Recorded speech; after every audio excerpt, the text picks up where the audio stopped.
সরকারি কাজের অনিয়ম ঢাকতে শেষমেশ হাতুড়ি পেটা, তাও আবার গোপনে নয়, সরাসরি সরকারি কর্মকর্তার চোখের সামনে। তদন্ত কাজ চলাকালেই এমন ভয়াবহ ঘটনা ঘটেছে সুনামগঞ্জের জগন্নাথপুরে। মেম্বারের বিরুদ্ধে অনিয়মের প্রতিবাদ করায় এক যুবককে পিটিয়ে রক্তাক্ত করার অভিযোগ উঠেছে।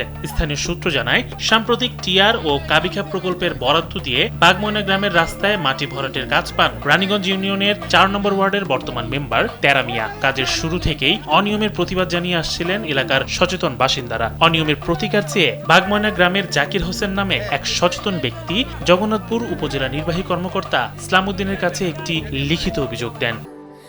স্যান্ডেলিনা সো, রূপচর্চায় আভিজাত্য।